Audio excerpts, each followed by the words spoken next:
Hola, muy buenas tardes. Quisiera darles la bienvenida a todos ustedes. Muchísimas gracias por acompañarnos esta tarde. Quiero recibir calurosamente a todos los chicos aspirantes a estudiar la carrera de psicología con nosotros en la Universidad de Londres. Bienvenidos a todos. Esta es su casa y bueno, también quiero darles la bienvenida a mis queridos estudiantes de la carrera de psicología que esta tarde se unen también con nosotros a escuchar pues una gran conferencia de una maestra muy querida en la Escuela de Psicología de la Universidad de Londres y pues a quien voy a tener el gusto de presentarlos ante todos ustedes y esta tarde nos acompaña. Ella es la maestra Karen Ariadna Reyes Carvajal.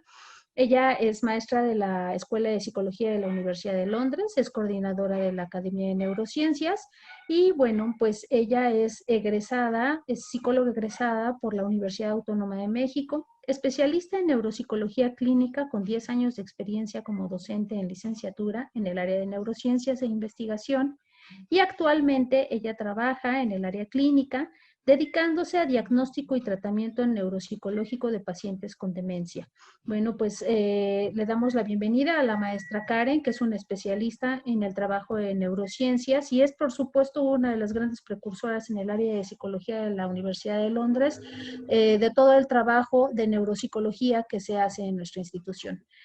Karen, bienvenida, muchísimas gracias por acompañarnos esta tarde y pues te cedo el micrófono para que nos hagas tu presentación. Bienvenida. Gracias, Tania. Hola a todos, buenas tardes. A mis alumnos que ya conozco, gracias por acompañarnos hoy y a los aspirantes de psicología, que de hecho esta charla está diseñada justo para ustedes. Muchas gracias también por estar con nosotros. Les voy a compartir la pantalla para comenzar a explicar y les dé una pequeña introducción de lo que vamos a tratar la tarde de hoy.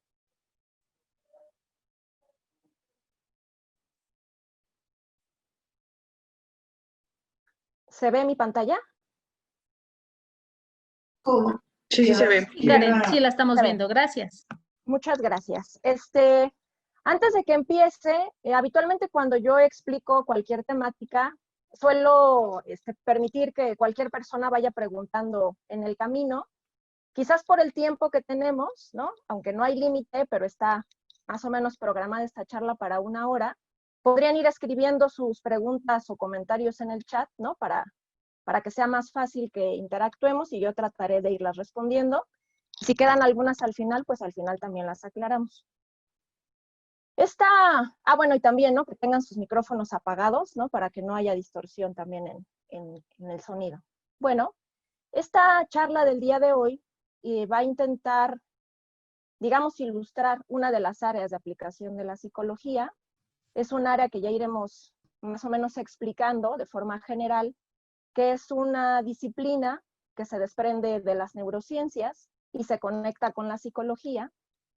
Es justo esto que tiene este nombre de neuropsicología y tiene muchas áreas de aplicación. En la que nos vamos a centrar hoy es en la parte clínica, porque la neuropsicología en realidad puede impactar otras áreas, el área forense, el área educativa, el área organizacional, el área de investigación, ¿no? O sea, prácticamente todas las áreas podrían estar permeadas por la neuropsicología, pero vamos a hablar de la que más utilizamos y de la que tiene en realidad más avance, que es el área clínica, ¿no? Y entonces parte de lo que vamos a intentar explicar a partir de ella es cómo la utilizamos para explicar el funcionamiento de nuestro cerebro, que como muchos sabrán es biológicamente el responsable de nuestra conducta y de nuestras emociones.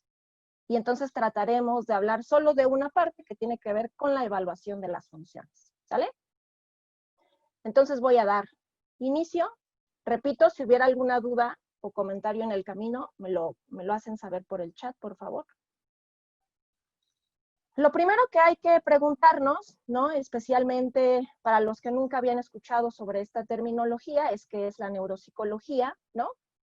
La neuropsicología, a veces cuando se escucha por primera vez el término, o una persona dice soy neuropsicólogo, la mayoría piensan que somos médicos, ¿no? Habitualmente tienen esa idea, y quizás por el prefijo de neuro, ¿no? Donde asociamos más este término, pero en realidad no, es realmente un derivado de la psicología. Y entonces realmente lo que es la neuropsicología es una disciplina, les decía al principio, que se desprende de las neurociencias Las neurociencias son un grupo bastante extenso de disciplinas relacionadas justo con el funcionamiento cerebral, particularmente esta de la que vamos a hablar hoy. Está diseñada para estudiar la relación que tienen varios procesos, ¿no? Que son procesos asociados al funcionamiento psicológico, que es la cognición. Más adelante puntualizaremos, porque a veces también ese término no es tan claro, la conducta y las emociones, eso quizás sí, y todas estas funciones o procesos, cómo se asocian con nuestro cerebro. Esta disciplina, además, digamos, está intentando unir a un área que sí es médica, que es la neurología, con la psicología, y en esa intersección aparece esta disciplina, ¿sale?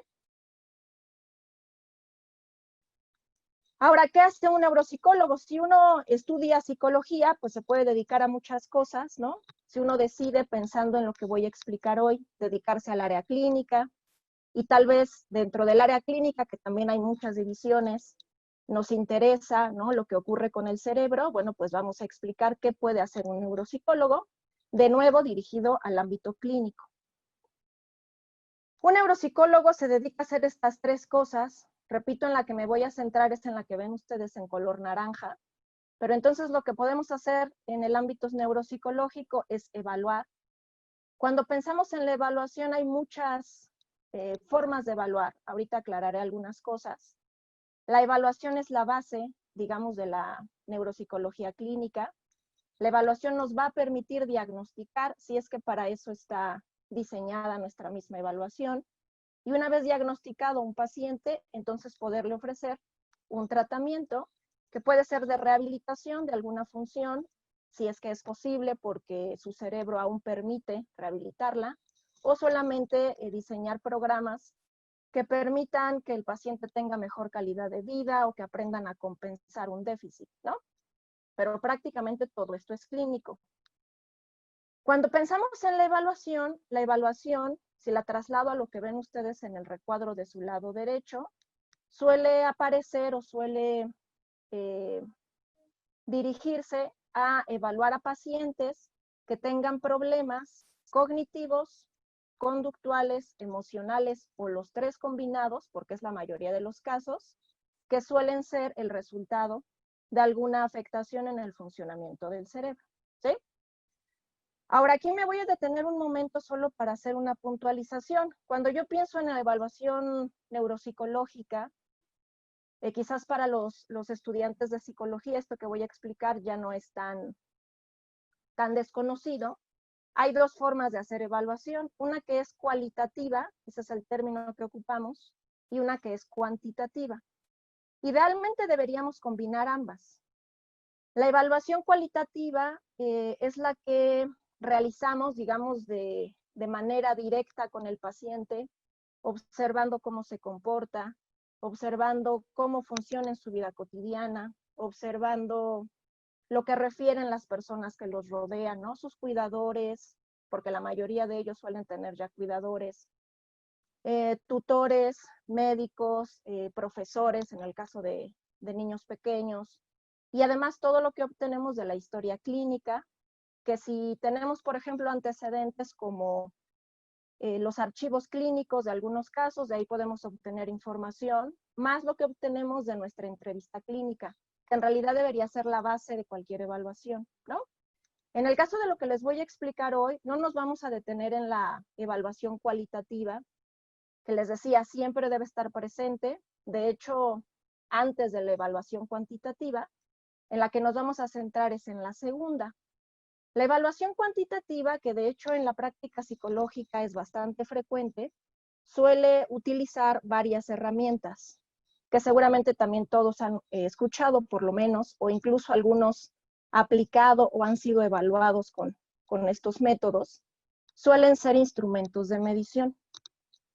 Dentro de los instrumentos de medición que solemos utilizar, podemos encontrar test, pruebas, baterías, que lo que buscan es evaluar una función o varias de ellas al mismo tiempo y obtener un resultado, que ese resultado suele ser un número, ¿no? Que me da un puntaje, y ese puntaje yo lo suelo relacionar con lo que está descrito como normal. para ese sujeto dependiendo de su edad y escolaridad, ¿no? Entonces realmente es una evaluación normativa, que es parte de lo que nos vamos a centrar el día de hoy, ¿no? Lo aclaro justo para que no queden volando términos y que no esperen a lo mejor una explicación más amplia de la evaluación. Nos vamos a centrar en esos dos puntos, ¿sale? Ahora, algo que, porque al final de ahí parte la evaluación cuantitativa, bueno, hay que describir qué son las funciones cognitivas. Las funciones cognitivas, ese término tal vez lo hemos escuchado también como funciones mentales superiores, ¿no? O lo que muchas personas llaman el pensamiento, aunque no tan solo está descrito en ese término. Y entonces dentro de funciones cognitivas vamos a enlistar muchas cosas que seguramente ya todos hemos escuchado. Las funciones cognitivas son procesos. Son procesos que podríamos describir como mentales o intelectuales, dentro de los cuales vamos a poder observar cómo una persona ejecuta habilidades o capacidades en determinadas tareas. Estos procesos son los que ustedes ven ahí de su lado derecho, es una lista amplia. La atención, la percepción, el aprendizaje, la memoria, el lenguaje, la orientación espacial, habilidades visoconstructivas, lectura, escritura, cálculo, y el último término, que quizás es menos famoso, que son las funciones ejecutivas. Son las funciones más complejas, ¿no? Lo que nosotros conocemos en términos clásicos como el pensamiento o el razonamiento, ahora se llaman funciones ejecutivas, y tiene que ver con la capacidad para planear, para organizarnos, para tomar decisiones, solucionar problemas, abstraer, ¿no? Es una lista bastante extensa. Todas estas funciones o procesos las podemos evaluar. Lo que vamos a describir hoy, ¿no? Pensando en nuestra práctica clínica, si es que decidimos dedicarnos al ámbito neuropsicológico, les mencionaba hace un rato, uno tiene que aprender realmente las tres partes de la neuropsicología clínica, o sea, la evaluación, el diagnóstico y el tratamiento, pero en la evaluación normalmente lo que aprendemos son algunas herramientas, ¿no? O instrumentos de medición que me van a permitir saber qué tan bien está esta función o varias de ellas en algún paciente, ¿sí? Ahora, pensando en pacientes, ¿no? Cuando uno piensa también en el ámbito clínico, en la psicología, tenemos también una gama muy amplia de pacientes a los cuales podríamos atender. En la neuropsicología, digamos por suerte, también el abanico es bastante extenso. Y entonces aquí les voy a mostrar, ¿no? Una lista que intenta resumir todas las posibilidades, porque dentro de cada grupo que yo enlisté ahí, pues también puede ser una lista bastante extensa, ¿no? Realmente cuando uno se dedica a la neuropsicología clínica, podrías trabajar con pacientes o con personas de cualquier edad. Eso no tiene un límite, ¿no? Aunque quizás dentro de la misma área te puedes especializar, ¿no? En neuropsicología infantil, de adolescentes, de pacientes neurológicos o de la vejez o geriátrica, pero en realidad podrías trabajar con cualquier grupo de edad. Pensando en esta misma lógica, entonces yo puedo trabajar con cualquier persona de la que se sospeche un mal funcionamiento del cerebro.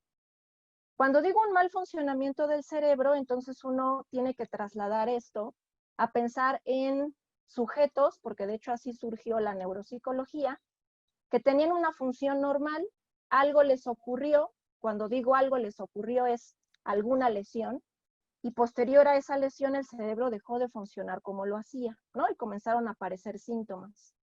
Digamos que esa es la base, ¿no? De los pacientes neuropsicológicos. Pero actualmente eso se ha extendido, no solamente son pacientes con lesiones o daño cerebral adquirido, pueden ser pacientes con lesiones congénitas, o sea, ya nacieron así, o pacientes que les cuesta trabajo adquirir ciertas habilidades, que eso se da en los trastornos del desarrollo, ¿no? O también, que es un grupo importante de pacientes que también hay que mencionar, todos los pacientes con enfermedad psiquiátrica suelen cursar con alteración del funcionamiento cognitivo, y ahí sí podemos enlistar todas las que ustedes quieran. Por poner el ejemplo de las 3 quizás más frecuentes, la depresión, la ansiedad y los trastornos psicóticos cursan con alteración cognitiva, entonces la neuropsicología también puede incidir ahí. Y algo que es más nuevo y que, digamos, por suerte en la práctica, mala suerte para la población mexicana, es trabajar con pacientes que tienen enfermedad metabólica. En el caso de México, la enfermedad metabólica más frecuente es la diabetes.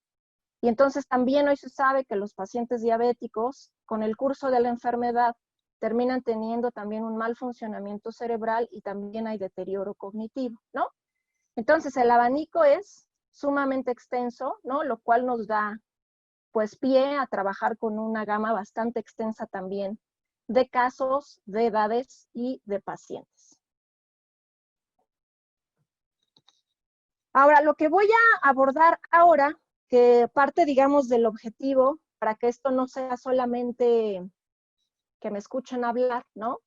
Ahora que voy a explicar 2 test, que son test de evaluación neuropsicológica, estos 2 test que elegí, y quiero aclararlo de antemano, no tienen más que el objetivo de ilustrar, ¿no? De forma mucho más clara lo que ocurre cuando hay alguna anomalía funcional.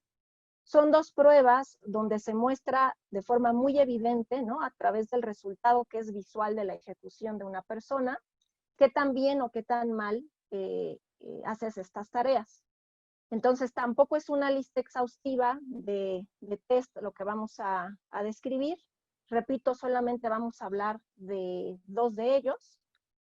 Y en el caso de estos 2 test, elegí uno que es uno que se diseñó. De hecho, también algo importante de mencionar, la mayoría de nuestras herramientas de evaluación neuropsicológica son herramientas que tienen muchos años de diseño, ¿no? Normalmente todas ya del siglo pasado, que iniciaron por ahí de los años 50 del siglo pasado, y se siguen utilizando hasta el día de hoy. ¿Por qué se siguen utilizando? Que a veces uno dice, bueno, esas pruebas ya están, ya son muy antiguas.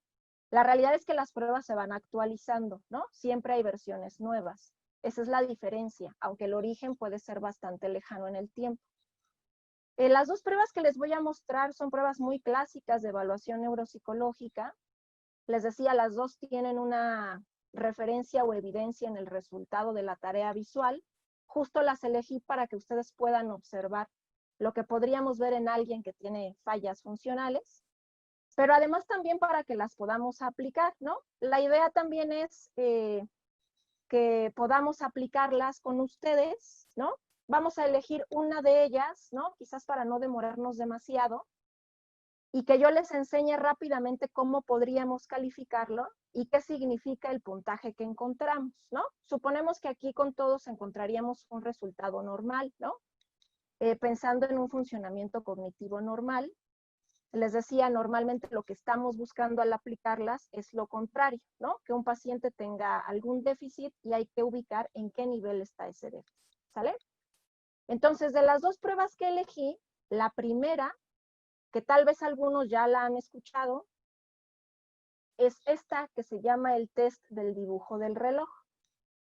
Esta prueba es una prueba que se diseñó originalmente buscando evaluar la capacidad para construir, ¿no? Cuando digo construir es dibujar un objeto utilizando adecuadamente habilidades visoperceptivas y espaciales. Ese fue su objetivo original. Actualmente, que por eso lo subrayé ahí, es una prueba que está evaluando el funcionamiento cognitivo global. Se suele utilizar como una prueba de exploración. Normalmente también en neuropsicología, cuando nosotros evaluamos, podemos dividir las pruebas, ¿no? En pruebas de exploración, pruebas funcionales, ¿no? Donde uno elige una función estricta para la evaluación, y baterías que evalúan muchísimas funciones, ¿no? Las pruebas de exploración siempre son las primeras de elección, porque normalmente ellas son nuestro punto de partida. Nos dice de forma muy general cómo está el funcionamiento cerebral de esa persona y si es necesario aplicar otras pruebas o no. En el caso de que esto sea afirmativo, que elijamos otras, ¿no? Que nos orienten mucho mejor a identificar los déficits y en caso necesario hacer un diagnóstico, ¿sale? Les decía que esta prueba, que ahorita pondremos en práctica, si es que ustedes así lo quieren, ¿no? Va a ser voluntario, no es algo que deban hacer todos, pero quizás sea mucho más sencilla la explicación y quede más claro si se la autoaplican. Es una prueba muy sencilla. Si ustedes van viendo la descripción que tengo en la diapositiva, la podemos aplicar en 5 minutos. Es una prueba que se puede aplicar a cualquier edad, ¿no? Desde niños hasta personas de la tercera edad.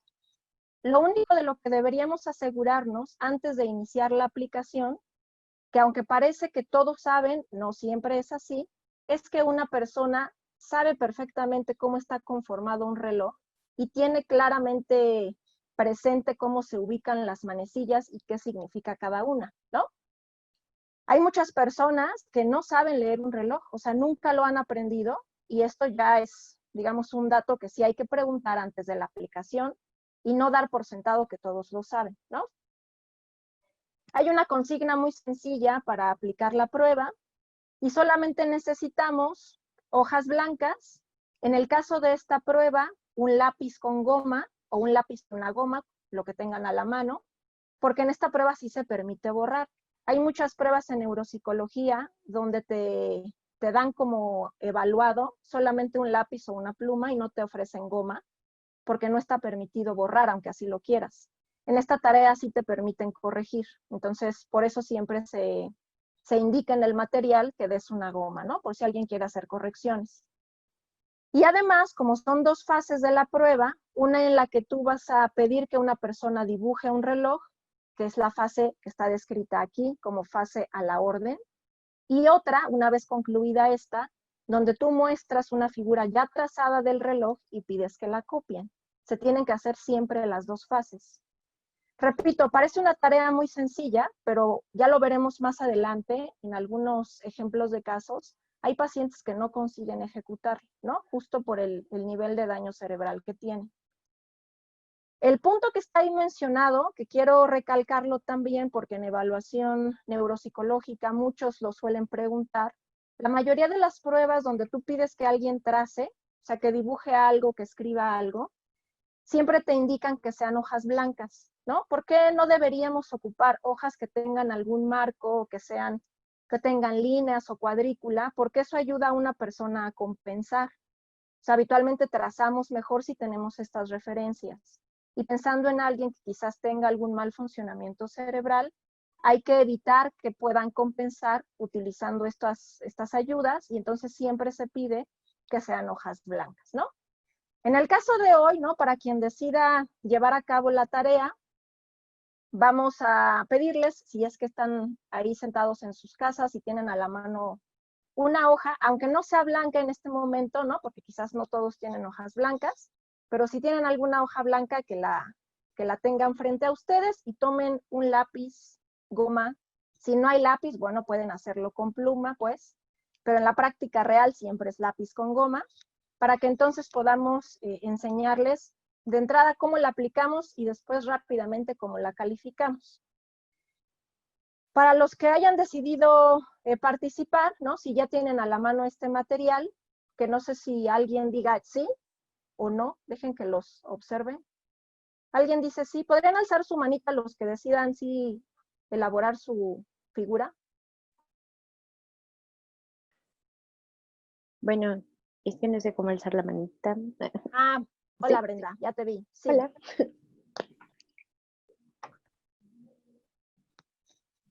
Bueno, ya está Brenda ahí. Yo no sé si alguien más diga yo quiero participar. Sí, Karen, están como 11, 12, Ah, ok. Perdónenme si no los observo. Es que como, tengo mi como recuadrito en 15. pequeño. Sí, Muchas sí, gracias. no te preocupes. Sí, Sale. Bueno, entonces, en la hoja que ustedes tienen al frente, la consigna o la instrucción es la siguiente. Yo les voy a pedir a todos que ustedes dibujen un reloj. Cuando nosotros, si solo viéramos la instrucción así general, pues cada quien va a dibujar el reloj que mejor conozca, incluso con una referencia de los relojes que utilizamos, ¿no? O que los tienes en tu pared o el reloj que utilizas en tu muñeca, pero sí hay que aclarar, debe ser un reloj circular, ¿no? Donde ubiques las horas del reloj, que sabemos son 12 horas, y una vez que hayas trazado tu círculo, tus números, debes marcar una hora concreta. La hora que yo espero que ustedes coloquen son las 11:10. Hagan su reloj.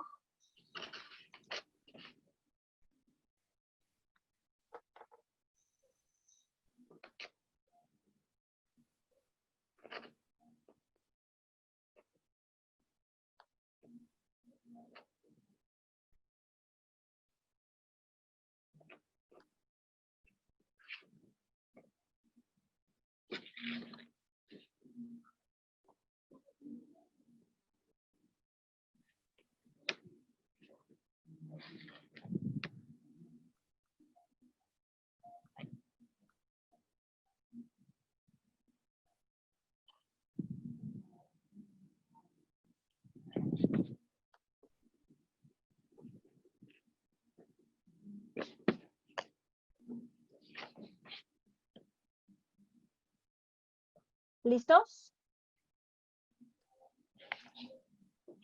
Sí. Sí, ok. Ya que tienen ahí su reloj, ¿no? Pónganlo a un lado. Incluso podría ser hasta en la misma hoja, aunque normalmente lo que nos describe la tarea es que podríamos tener impreso el dibujo del reloj en otra hoja para que ahora hagamos la fase de copia. En muchas ocasiones, ¿no? Pensando en que a veces se solicita una evaluación de forma, digamos, urgente y no traemos cargando las pruebas, ¿no? Ni hay forma de hacer impresión de algunas.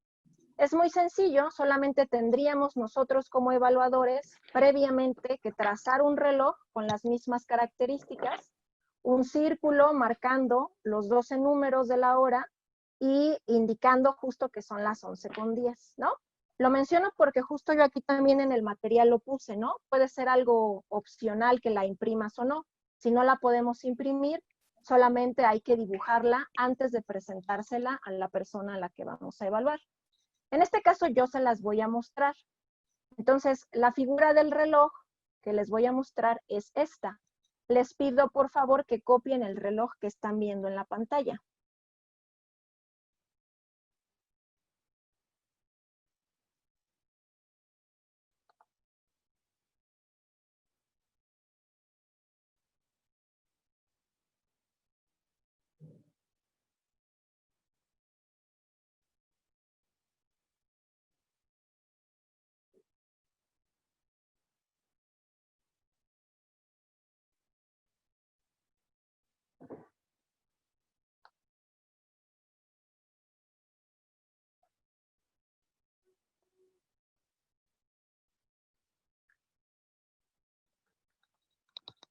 ¿Listos?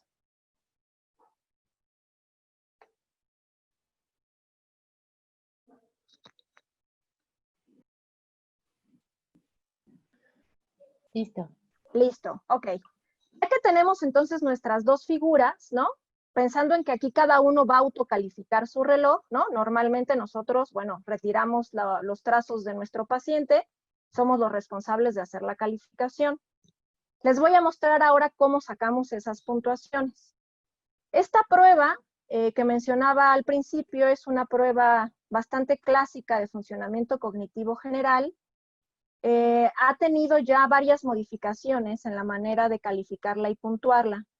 Para el caso de la población de habla hispana, se generó una forma de calificar que supone ser más sencilla y que marca como un límite 10 puntos. Eso quiere decir que alguien que obtenga 10 puntos en total va a ser alguien que tenga un funcionamiento cognitivo perfecto y de ahí nos vamos a ir moviendo hacia abajo, ¿no? Hay criterios que se llaman criterios de corte, que es decir, se marca una puntuación y nos indican que si alguien está en ese número o por debajo de él, entonces ya hay deterioro cognitivo.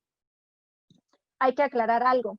Esta prueba no me habla con suficiente detalle de ninguna función. Yo puedo inferir varias al aplicar la prueba, pero digamos en el resultado solo me dice, ¿hay deterioro cognitivo o no lo hay? ¿Sale? Entonces, para calificar la prueba, vamos a dividir la calificación en 3 puntos, ¿no? Lo que tiene que ver con el trazo de la esfera o del círculo, eso es lo primero que calificamos. En segundo lugar, la posición de las manecillas. Y en tercer lugar, la posición y el acomodo de números, ¿sí? Entonces, dejen que avance. Esto es lo que les mencionaba hace un momento sobre los criterios de corte. Recuerden que son 2 fases que ustedes ya acaban de hacer, ¿no? Primero, la instrucción que yo les di, donde cada uno trazó su reloj. En segundo lugar, la copia que hicieron de la figura que les mostré. Y al final vamos a obtener un total. Hay incluso algunos que se prefieren quedar solo con los datos de las 2 fases, sin hacer la suma.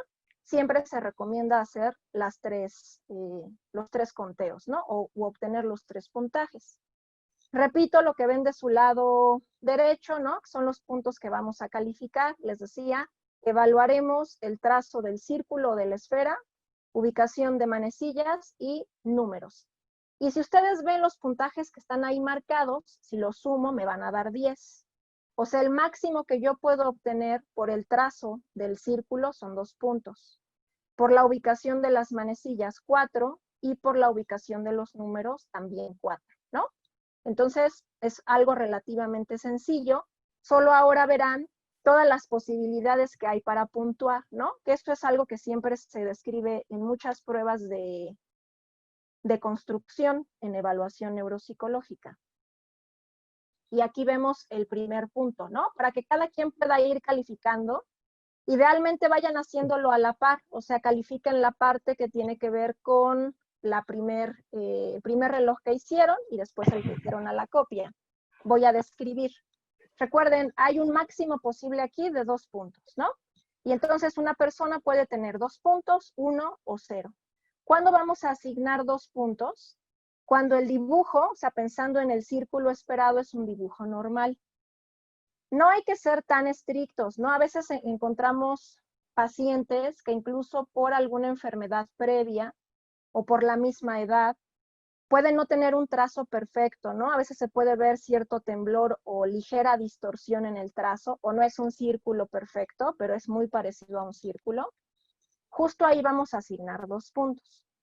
Un punto cuando el trazo es incompleto, o sea, como que se intentó concluir la esfera o el círculo, no se completó, o cuando la forma circular está mucho menos clara, ¿no? O hay distorsión muy significativa, pero es algo muy parecido a un círculo, damos un punto. Y cuando está sumamente distorsionado, que pudo haber trazado cualquier otra cosa que no es un círculo, o de plano no hay un círculo en el mismo trazo, entonces damos 0 puntos, ¿sí? Si ustedes ya tienen ese dato para sus 2 relojes, ¿lo tienen todos? Sí. Sí, ok. Esto que está aquí es el puntaje que vamos a asignar ahora para las manecillas, ¿no? Si ustedes ven aquí ya la división de puntuaciones se extiende bastante. Podemos ir de 0 hasta 4 puntos. Incluso en algún momento se puede asignar un medio punto, ¿no? Aunque idealmente la prueba siempre se asigna con puntos completos, porque no hay medios puntos en la calificación final. Pero bueno, ¿cómo asignamos aquí los puntos, no? Vamos en 4 puntos cuando una persona ubica perfectamente las manecillas en la posición esperada, o sea, marcando las 11,10. Y otra cosa que hay que indicar aquí, no solo es marcar las 11,10, uno tiene que ver el cambio en la proporción de la manecilla. Como todos sabemos, la manecilla que apunta a la hora es más pequeña que la que apunta a los minutos. Eso se tiene que notar. Si así se aprecia, entonces son 4 puntos, ¿sí? 3,5 puntos se asignan a los pacientes o a las personas que sí ponen correctamente las manecillas en la posición, pero no se distingue una diferencia de tamaño, ¿no? Realmente no sabemos cuál es la de las horas y cuál es la de los minutos. Justo ahí son 3,5 puntos. Después aparecen 2 posibilidades para poner 3 puntos, ¿no? 3 puntos cuando hay pequeños errores para localizar las manecillas, o quizás la aguja, particularmente la de los minutos, está en un horario incorrecto, ¿no? Entonces son pequeñas alteraciones en la localización muy cercanas a la hora descrita, que son las 11:10, pero están quizás ligeramente pasadas o antes de la hora marcada, o también el tamaño, ¿no? Además de la mala posición, pueden no ser tan claras, ¿no? En términos de marcar hora y minutos. Eso es para 3 puntos. 2 puntos, cuando hay distorsión en la localización de las manecillas o cuando hay una localización espacial muy marcada. Quizás esto va a quedar más claro cuando muestre algunos ejemplos de pacientes que ejecutaron mal, pero propiamente, aunque alguien, por ejemplo, marcó, vamos a imaginar, sí las 11:10, puede estar ahí trazado, pero eso no corresponde a la espacialidad de los números que ubicó, que eso tiene que ver con un procesamiento equivocado de la espacialidad. Se los voy a mostrar en un ejemplo más adelante. Pueden estar bien, pero no corresponden a los números que ellos mismos marcaron. O las líneas incluso pueden atravesar el círculo que estaba previamente limitando el reloj, ¿no? Entonces, más o menos, también hay una idea del trazo de la hora, pero no es la correcta.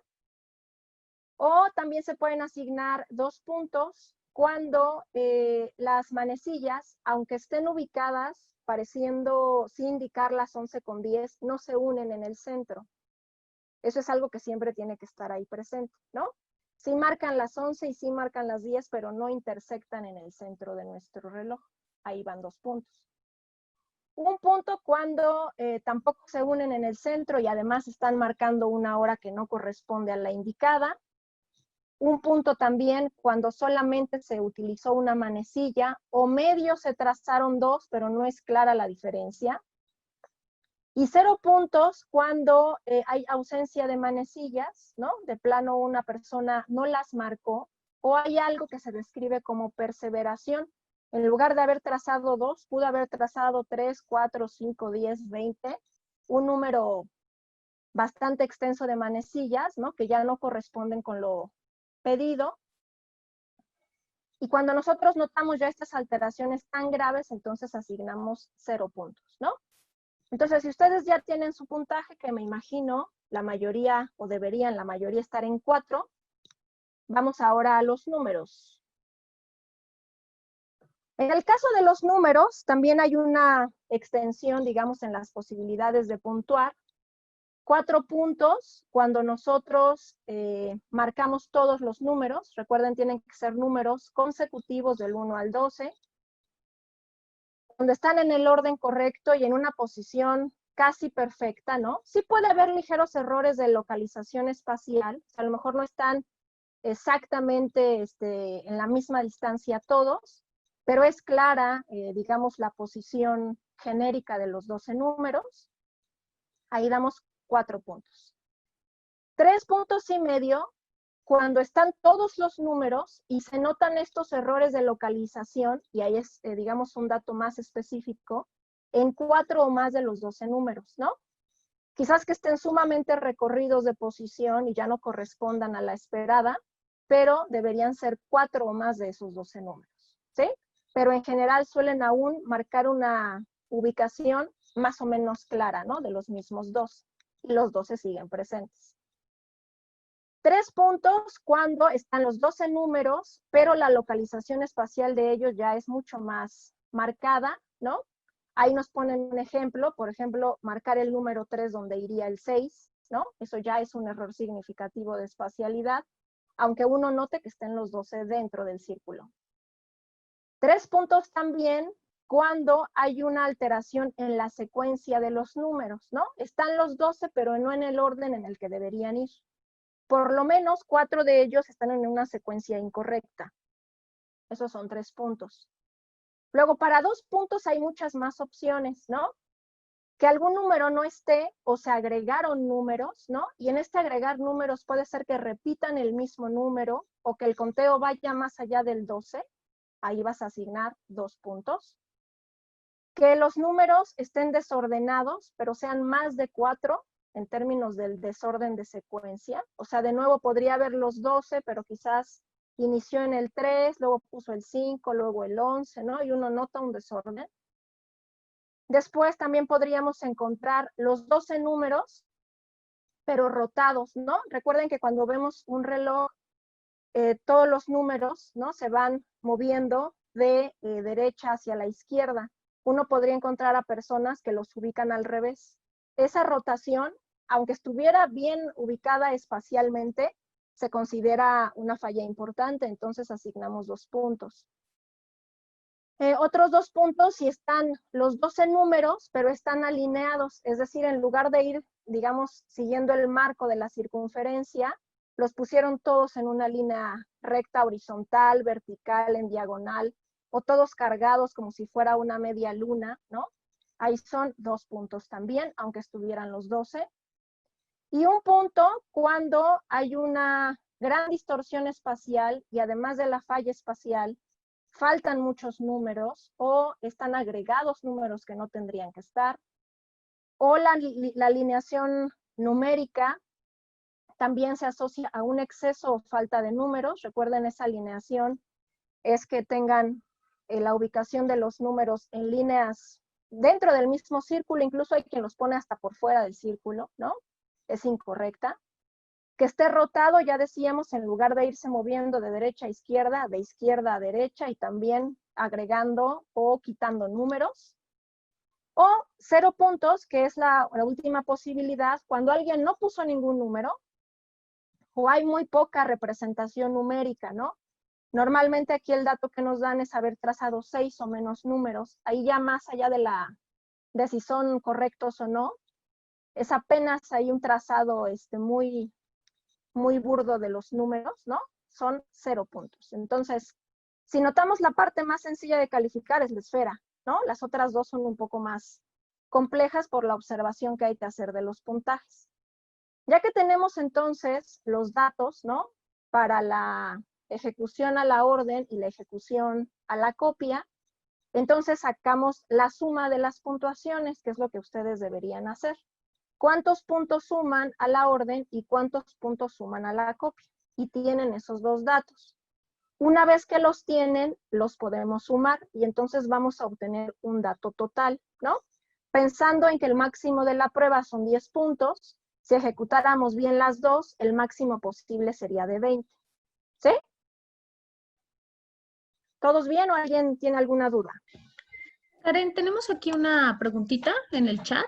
Ay, perdóname. Sí, no te preocupes, voy a permitirme leerla, ya que les habías comentado que podíamos a la mitad hacer alguna intervención. Dice, Areli, cada vez que se le quita puntos al paciente, ¿se va refiriendo a algún problema en especial? No a un problema bueno, sí a un problema en especial. De forma general, solo quitar puntos no. Cuando yo voy retirando puntos, y entonces ya en la interpretación de la prueba, más allá de decir si hay deterioro cognitivo o no, yo podría hablar de una falla funcional específica, ¿no? Como que sea una falla constructiva, una falla numérica, una falla espacial, una falla de memoria, incluso fallas hasta en la comprensión de la misma instrucción se podrían notar, ¿no? Entonces, más bien, dependiendo del error, más allá del puntaje específico, vamos a imaginar, ¿no? Si yo tengo a un paciente que tiene fallas en esta última parte, o sea, sí marca su círculo, sí ubica las manecillas apuntando a las 11:10, pero yo noto que está cargando todos sus números hacia un costado, ¿no? Vamos a imaginar al costado derecho. Habitualmente los pacientes que suelen hacer trazos que cargan siempre la mayor información hacia un lado derecho o lado izquierdo, suelen referir problemas atencionales y problemas visoespaciales, ¿no? Pensando ya en una función particular. Eso a su vez uno tendría que relacionarlo con una causa, si es que ya está identificada, ¿no? Si a lo mejor ese paciente, voy a inventar, tuvo un infarto cerebral en el hemisferio derecho y entonces todo el trazo lo hace contrario, solo del lado izquierdo, ¿no? Entonces eso uno lo va aprendiendo, ¿no? Quizás en una formación más específica, ¿no? Del funcionamiento neuropsicológico. Pero si un dato particular te orienta a una función alterada, solamente que la explicación o la interpretación que damos siempre hay que relacionarla con dónde está la falla, qué tan grave es y con los antecedentes que tenemos, ¿no? Si es que hay alguna patología o lesión cerebral ya descrita, si la zona de lesión y la extensión que tiene también se relacionan con la falla, ¿no? Que uno ve en la tarea. ¿Sí? Sí, profesora, gracias. ¿No de qué? Aquí hay otra preguntita. ¿Quieres continuar o quieres No, que te la lea? me espero, sí, sí. Te la lea. Emilio nos pregunta, ¿se mencionan las instrucciones si hay alguna indicación en el orden en el que se deben de hacer los elementos del reloj? Por ejemplo, primero dibujar el círculo, después los números y al final las manecillas, o solamente se da la instrucción así, ¿no? Originalmente la instrucción la podemos dar así completa, ¿no? Como yo se las di. O sea, la instrucción es, te voy a pedir que traces un reloj de forma circular, ubicando los números y además que ubiques la hora en este reloj marcando las 11:10. Yo la di completa, ¿no? Tú puedes esperar a que el paciente comience a trazar. Lo que uno a veces observa, especialmente en quien tiene una falla funcional o una lesión cerebral bastante marcada, es que o tienen problemas para retener toda la instrucción, ¿no? Y entonces, ¿cómo sé si me debo ir deteniendo? También recuerden a partir de lo que he observado antes de iniciar, ¿no? Si yo sé que hay un deterioro importante, quizás lo ideal sería justo hacer la secuencia que Emilio mencionaba. Traza un círculo, ¿no? O una esfera. Dentro de esa esfera coloca los números, ¿no? Como irían ubicados en un reloj. Y una vez que los ubica, ahora por favor coloca las manecillas marcando las 11:10. De hecho, en el mismo trazado, cuando una persona parece que ya concluyó, hay que preguntarle, ¿ya terminaste? O sea, hay que asegurarnos que es así. Cuando una persona dice sí y observa su reloj y no marca ninguna corrección, porque incluso hay quien dice, no son las 11:10 y borra y corrige. Eso está permitido en la tarea, por eso les damos goma. Pero al final uno puede repetir la instrucción varias veces. No hay, como en otras tareas, un límite para repetir la instrucción, ni una manera de darla desde el principio. Incluso la podríamos dar de forma dividida, así como lo mencionaba Emilio. Entonces, puede ocurrir de forma genérica o fragmentada. El punto es que termine en el objetivo de hacer el trazo del reloj que hemos descrito. Ok, muy bien, Karen, gracias. Angélica No, nos pregunta, ¿cuál es el rango de edad para aplicar esta prueba? Les decía al principio, realmente la prueba originalmente se creó para adultos, ¿no? No marcaban una edad en la creación, solo decía que era para adultos. Actualmente la aplicación la podríamos hacer, yo les decía, desde niños pequeños. Cuando yo digo pequeños me van a preguntar qué tan pequeños. Tendríamos que pensar en un niño que ya sabe leer el reloj. Por eso deberíamos preguntarlo antes, ¿no? Quizás al niño directamente no, pero a los padres, ¿no? Ya aprendió a leer el reloj, ¿no? O sea, sí tiene clara cómo va la distribución, cómo se ubican las manecillas, qué representa cada una. Ese es como nuestro parámetro inicial, ¿no? Y el máximo de edad tampoco está descrito. Uno podría aplicarlo a cualquier persona de la tercera edad sin marcar un límite. Porque esta prueba no está, a diferencia de otras, quizás es una ventaja, no tiene puntuaciones divididas por edad, ¿no? Solo marca un punto de corte que te indica por debajo de esto hay deterioro, por encima no lo hay, ¿no? Entonces, esa es quizás la ventaja y el rango sería pues bastante extenso. ¿Sí? Ok, Karen, gracias. Creo que por el momento son las preguntas que hay en el chat. Ok, gracias, Tania. Bueno, una vez descrita esa, y digamos para no demorarnos demasiado, voy a explicar esta. Esta quizás, aunque alguno de ustedes pueda aplicarla, calificarla es más tardado, ¿no? Y entonces en calificar e interpretar nos podríamos llevar un par de horas. Entonces no tenemos tanto tiempo, pero les voy a explicar en qué consiste y cómo se califica. Esta prueba, que es el test de la figura compleja de Rey, tal vez para algunos también ya es familiar porque es una prueba más famosa. Originalmente se creó también para la evaluación de la construcción, ¿no? Habilidades visoconstructivas y visoperceptivas. pero actualmente su uso principal es para evaluar la memoria, particularmente un tipo de memoria que es memoria visual, porque el estímulo que tú presentas es visual y esperas que lo recupere posterior a la ejecución. Entonces, digamos que este es su objetivo número 1, evaluar memoria.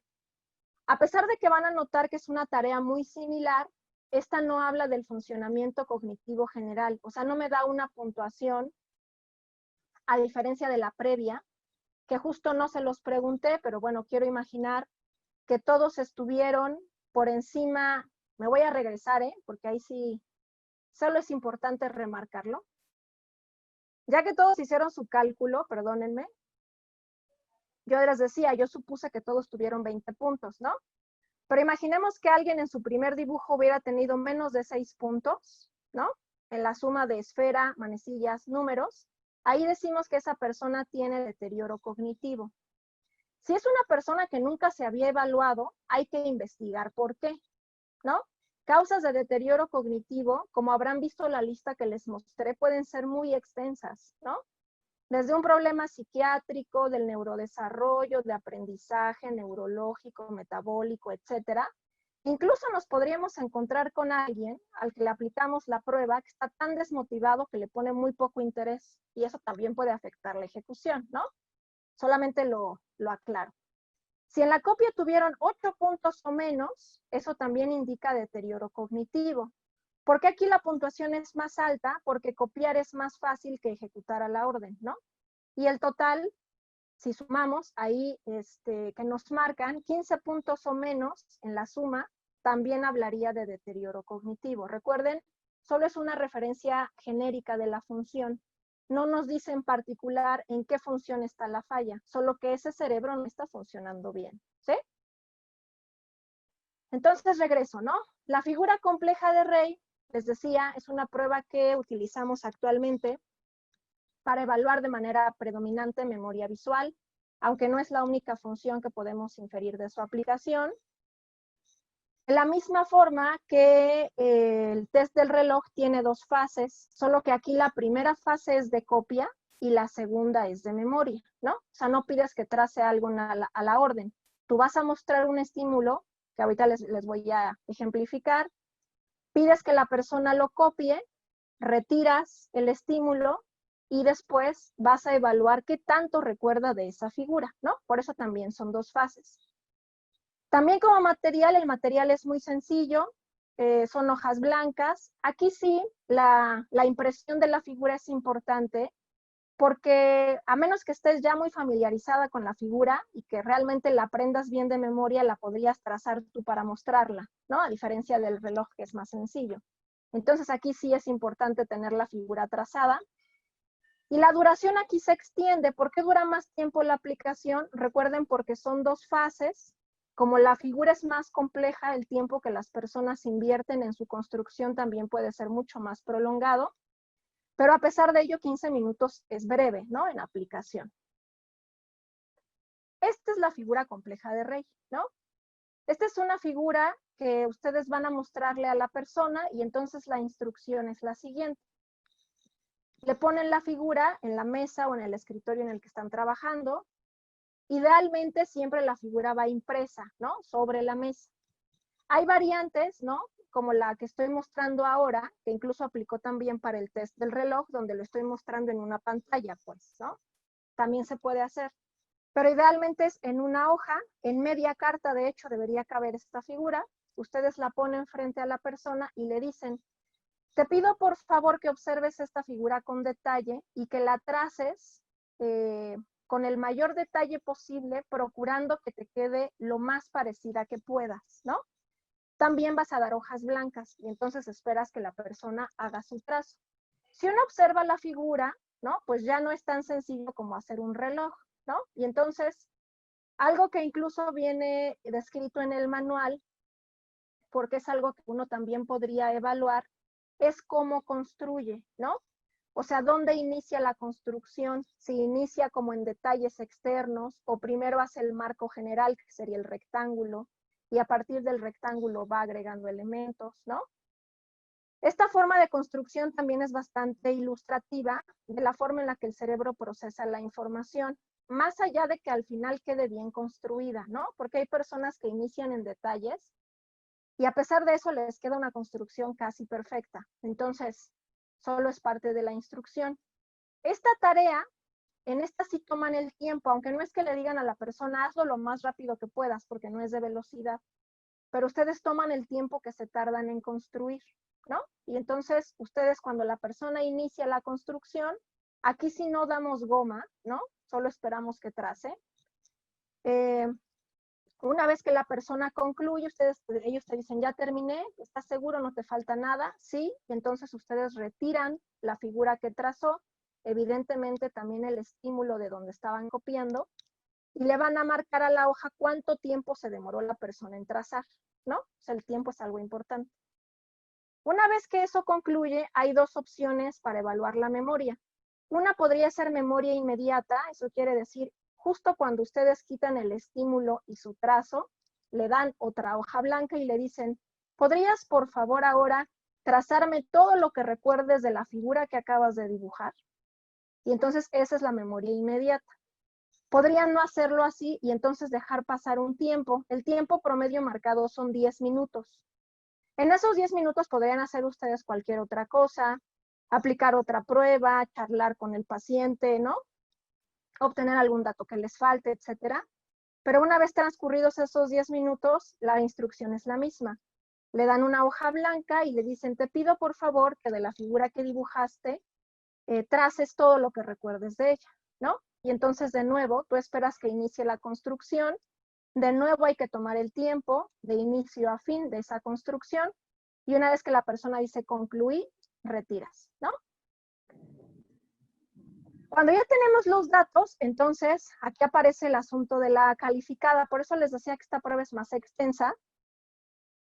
Si ustedes observan en la figura que les pongo de su lado izquierdo, ahí ya vienen varios números. ¿Por qué viene numerada así la figura? Porque está conformada de 18 elementos.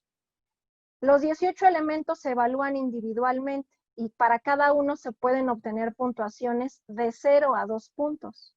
Eso quiere decir que si tuviera 2 puntos en mis 18 elementos, el máximo posible sería de 36. Es el tope, pues, que da la prueba. Podríamos ir hasta 0, evidentemente. A diferencia del test del reloj, en esta prueba no hay un puntaje tan sencillo, o sea, no solo es un criterio de corte que me diga si hay deterioro o no lo hay, porque aquí sí esta prueba utiliza eso que les mencionaba hace un rato, ¿no? Son unas tablitas que van indicando por edad de la persona a la que evalúo qué puntaje se esperaría encontrar. Si esos corresponden a la normalidad o quedan fuera de la norma, por encima, o sea, una ejecución muy por encima de lo esperado para su edad o por debajo, ¿no? Entonces ahí la calificación es específica por edad. Pero digamos, solo por describir, si nosotros ya tenemos nuestras dos figuras, entonces les decía, voy observando cada uno de los elementos. Por ejemplo, en el caso de la figura de rey, el elemento número 1 es esta cruz que está externa a la misma figura. Ustedes observen cómo está ubicada en la figura original.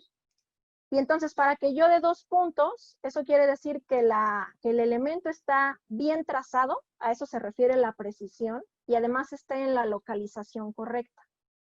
Si cumple los dos criterios, son 2 puntos. Imaginemos que una persona sí lo trazó bien, pero la posición es incorrecta, es 1 punto. O está mal trazado, o sea, no tiene la forma de cruz que está originalmente en la figura, pero sí está en la posición esperada, también es 1 punto. Medio punto daríamos cuando se reconoce más o menos el elemento, pero está mal localizado. Y 0 puntos cuando ahí puede haber trazos, porque a veces ponen varios trazos en la misma hoja, no se reconoce su presencia y tampoco se ve en la localización esperada. Entonces aquí esta puntuación ya se hace por cada uno de los 18 elementos, y entonces ya que tengo esos datos, sumo, y uno diría, ¿no? En términos genéricos, mientras más cercano a 36, uno supone una mejor ejecución que en puntuaciones inferiores. ¿Sí? ¿Hasta aquí alguien tiene dudas? ¿Voy bien? Sí, maestra. Voy bien, ok. Voy a ejemplificar ahora, porque al final esto es quizás lo más ilustrativo, qué ocurre en algunas enfermedades o trastornos, ¿no? En los cuales yo puedo ver una alteración funcional, y eso es a lo que vamos justo ahora. Decidí no poner un caso único, o sea, no describir un solo caso clínico, más bien voy a mostrar primero para el test del reloj y luego para la figura de Rey, los trazos de personas con patologías distintas, justo para que vean lo evidente que es la falla funcional, ¿no? Que al final, por ejemplo, en el test del reloj, ahora que ustedes se lo aplicaron, habrán notado cómo su ejecución pues, fue bastante buena, seguramente. Pero como en algunos pacientes puede ser bastante anormal, ¿no? Y a eso vamos, entonces. Entonces, lo primero que vamos a ver son ejemplos de trazos de pacientes en los cuales se utilizó el test del dibujo del reloj, que recuerden, es el que utilizamos para evaluar el funcionamiento cognitivo general. O sea, en términos genéricos, repito, que también funciona ese cerebro. Eso que ven ahí en primera posición, de hecho aparecen ahí en total 8 relojes. Son relojes trazados por pacientes que tienen enfermedad de Parkinson. Seguramente todos habrán escuchado ya de la enfermedad de Parkinson. Es una enfermedad neurodegenerativa que aparece habitualmente en personas mayores de 60 años, aunque puede aparecer en gente joven, que como seguramente muchos han escuchado, no tiene cura, y al ser enfermedad neurodegenerativa, uno espera que con los años los pacientes se empeoren. El Parkinson se caracteriza por alteraciones motrices, pero resulta que en la descripción clínica, más o menos la mitad de los pacientes con Parkinson terminan generando demencia. Y quizás el ejemplo más famoso de demencia, un poco para que asocien a qué me refiero, es la enfermedad de Alzheimer, ¿no? Suelen comenzar a fallar muchas funciones cognitivas que pueden dejar bastante discapacitado al paciente en términos de que ya no pueden llevar a cabo sus actividades cotidianas. Bueno, una vez que hice esa descripción, si ustedes observan esos relojes, y quizás si se los mostrara y les digo, ¿los ven normales o no? Seguramente todos me dirán, no, no son relojes normales. Lo que quiero que noten además es lo que ocurre, porque es lo espera después a la copia. Realmente aquí tendríamos que hacer una división, o sea, como si yo hiciera aquí una cuadrícula, porque el reloj A y B es de un paciente, el C y D son de otro paciente, E y F del tercero y G y H de otro, ¿no? O sea, son 4 pacientes distintos. En esa posición de los mismos relojes, el primer reloj, o sea, el que siempre ubiquen de su lado derecho, es el que hicieron a la orden. Y el que lo acompaña del lado derecho es el que hicieron a la copia. Entonces, nada más así de forma muy general, si yo voy comparándolos, en cada uno de los pacientes la ejecución fue mejor copiando, ¿no? O sea, entre el orden y la copia, orden y copia, arriba igual, orden, copia, siempre la copia fue mejor, porque suponemos que es un proceso más sencillo, ¿no? Pero si ya al final, a pesar de la misma copia, hago la evaluación, uno notará muchas de las fallas, incluso descritas en la forma de puntuar, ¿no? Por ejemplo, aquí el paciente, aunque más o menos trazó las manecillas cercanas a la hora indicada, bueno, el trazo es bastante imperfecto, ¿no? Sí hay una unión de las manecillas, pero medianamente se alcanzan a ver los números. Por ejemplo, aquí el 6 bien ubicado, el resto de los números no son tan claros, incluso en el mismo trazo, y eso indica una anomalía evidente, ¿no? Porque al final trazar un reloj supone no un gran esfuerzo cognitivo, muy genérico. Esto que vemos aquí, que bueno, uno dice, sí, sí es un reloj, aquí si notamos, se trazaron 2 círculos. El trazo de las manecillas es similar a la hora pedida, pero los números prácticamente no se aprecia nada. Aquí uno podría notar un esbozo numérico, quizás queriéndolo interpretar, pero no es claro, y no hay nada más, ¿no? Recuerden que aquí solo es la instrucción a la orden. Este es muy característico Por ejemplo, a esta figura automáticamente se le da 0 y es algo que venía descrito en la misma puntuación. Cuando los pacientes trazan los relojes como si fueran como rines de una llanta, ¿no? O sea, aparecen ahí como si fueran un montón de manecillas, como lo vemos aquí. Y entonces realmente uno no nota qué hora quiso marcar, si hay una unión de sus líneas, y más o menos hay una posición espacial correcta de los números, pero todo lo que está dentro no es normal. Particularmente porque el trazar muchas manecillas habla de una perseveración, es alguien que repite una respuesta sin sentido, ¿no? O que no se aplica a la tarea.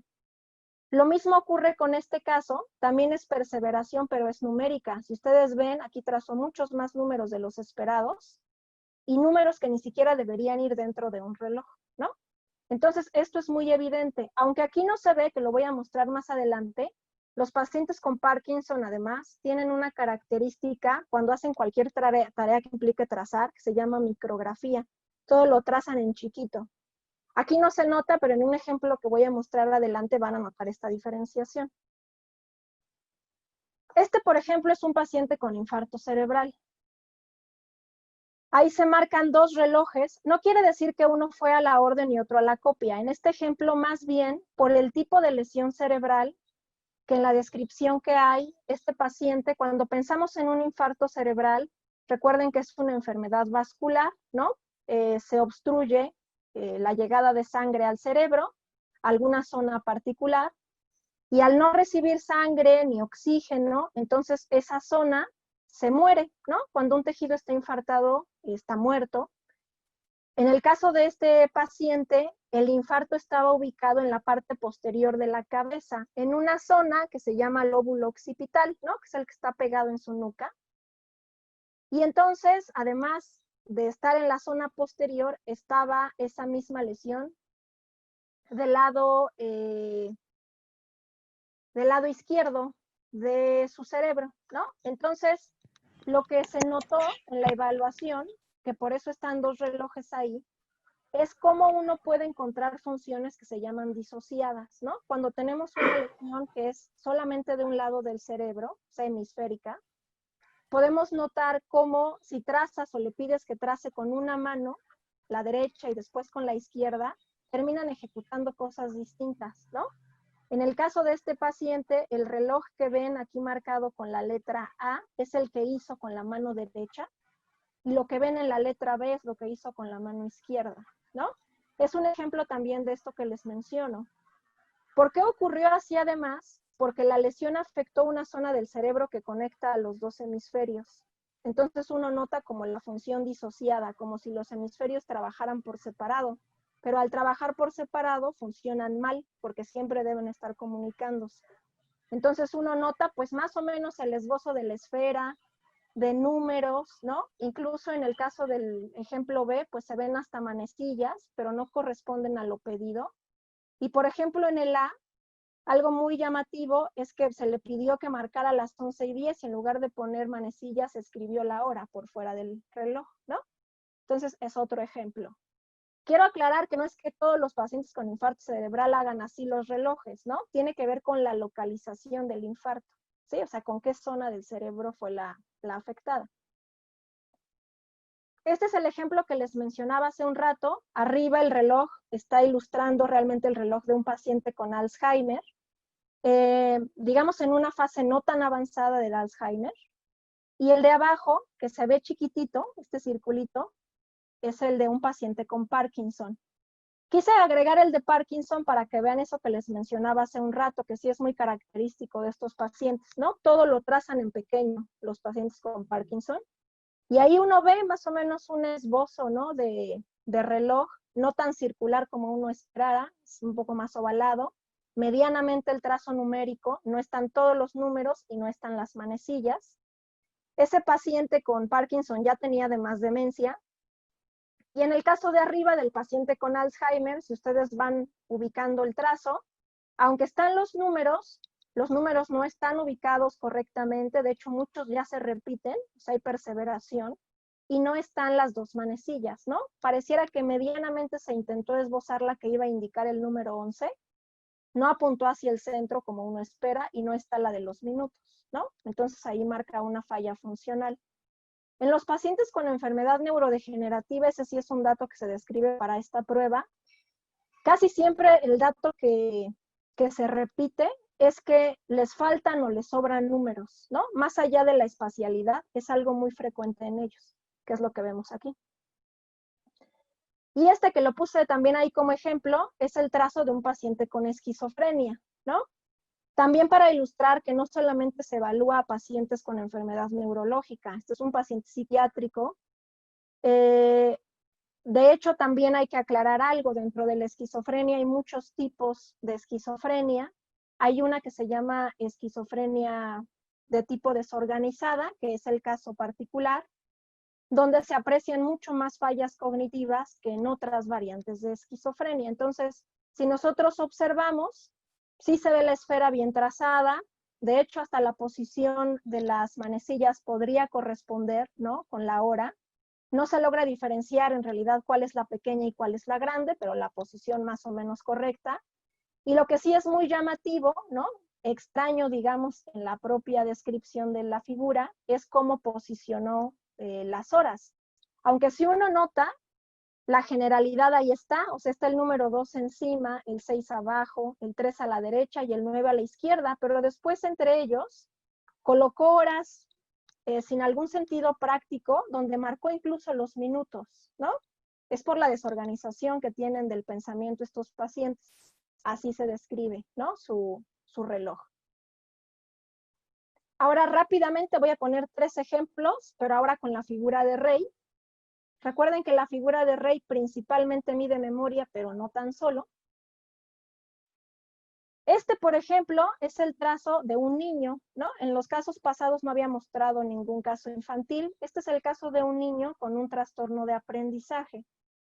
Los trastornos de aprendizaje también tienen un listado bastante extenso. Quizás los que todos tenemos más presentes son de lectura, de escritura y de cálculo, que suelen definirse como trastornos de aprendizaje verbales, pero hay un grupo de trastornos que se llaman de aprendizaje no verbal, donde estos pequeños tienen problemas de habilidades visoperceptivas, de coordinación motora, suelen relacionarse con problemas de conducta, ¿no?, con deterioro intelectual, con problemas de socialización. O sea, en realidad la clínica es mucho más extensa.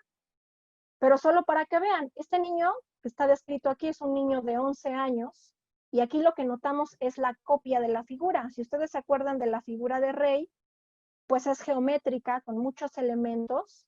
Aquí podemos notar algunos aislados, ¿no? Por ejemplo, se ve la cruz aquí en este extremo, se ve un rectángulo con una línea, algunas de las líneas que son repetidas en ciertos trazos, pero todo está suelto, nada está en un marco como debería ocurrir. Esto es muy común en estos niños porque además tienen dificultades para integrar la información, para organizar y planear, ¿no?, todo lo que hacen, incluido lo que tiene que ver con procesos espaciales, que es lo que también hace esta misma prueba. Y entonces uno nota muchas fallas, ¿no?, de integración constructiva. Porque además esta no fue la tarea de memoria, algo que hay que aclarar. Normalmente alguien que traza así a la copia, a la memoria suele hacerlo mucho peor. O sea, son cosas que están íntimamente relacionadas. Si construyes mal copiando, tú esperas que en la memoria la construcción sea igual de mala, ¿sí? Estos, por ejemplo, los quise poner porque son también personas, no estaban diagnosticadas con una patología o enfermedad psiquiátrica.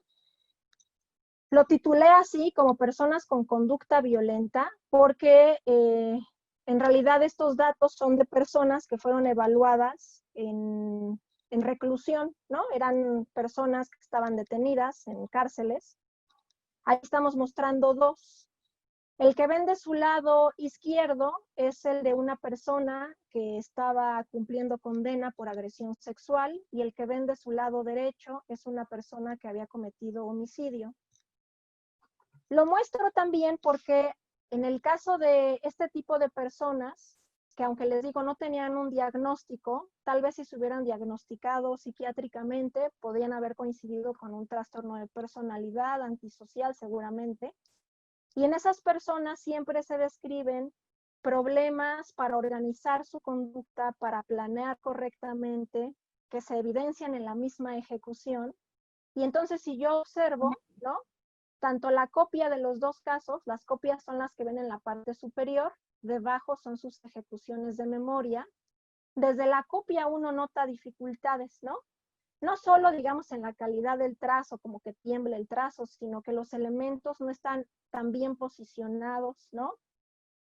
Pareciera que no se planeó correctamente la ejecución, por eso se ve un poco distorsionada, y esto siempre se evidencia en la misma proceso de memoria. No quiere decir que la memoria esté fallando, simplemente que si tú no estás registrando y organizando una información que entra a tu cerebro, la ejecución posterior, que sería de recuperación, también la vemos anormal. Y de hecho esta prueba, que es muy sencilla, como ya hemos descrito, se ha utilizado en muchas evaluaciones de personas en reclusión, ¿no? Un poco intentando evaluar el deterioro cognitivo asociado justo al comportamiento violento, porque algo que se encontró es que en personas que estaban también cumpliendo condenas, pero sin comportamientos violentos, ¿no? Por ejemplo, alguien que robó, pero no fue un robo con violencia, no tienen estas alteraciones cognitivas. Esto es muy típico de quien tiene conducta violenta, ¿sí? Y este último que les voy a mostrar es el caso de una persona que tiene epilepsia. Aquí sí evidenciando una falla de memoria. Esta paciente, porque era una paciente paciente con epilepsia. La epilepsia, por mencionar, ¿no? Para quien no tenga tanta familiaridad con el tema, es una enfermedad donde el cerebro genera impulsos eléctricos de manera anormal y muy intensos, que comienzan a generar alteración funcional y crisis epilépticas que pueden convertirse en convulsiones, ¿no? Quizás es el dato clínico que más recordamos de alguien con epilepsia. Es muy común en las epilepsias, que también depende de la zona del cerebro afectada, que se vean fallas de muchos tipos, cognitivos, emocionales, conductuales. En el caso que les presento, esta es una epilepsia que estaba ubicada en una zona del cerebro que se llama lóbulo temporal, ¿no? Que es el que está a la altura de nuestras orejas. El lóbulo temporal se asocia, o sea, parte de su tejido, de su estructura, regula procesos de memoria, ¿no?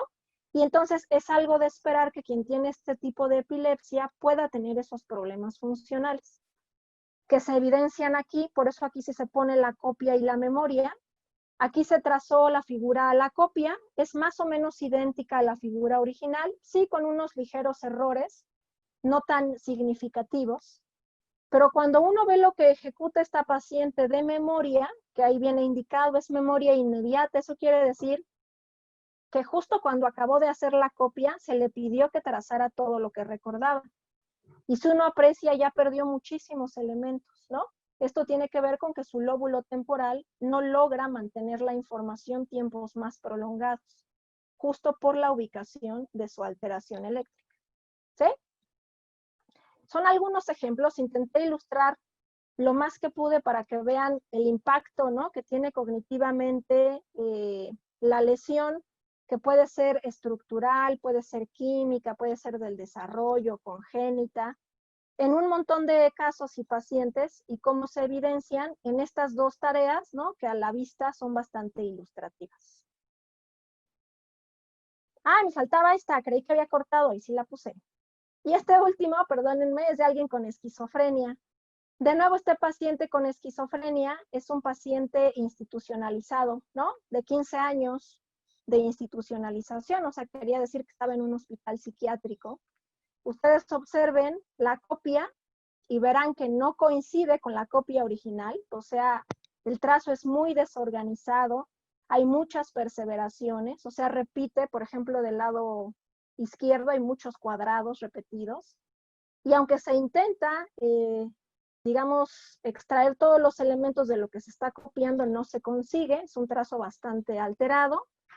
Y del lado derecho, como notaremos, a la memoria hay mucha más perseveración, ¿no? Fallas mucho más evidentes que se asocian a la misma falla constructiva.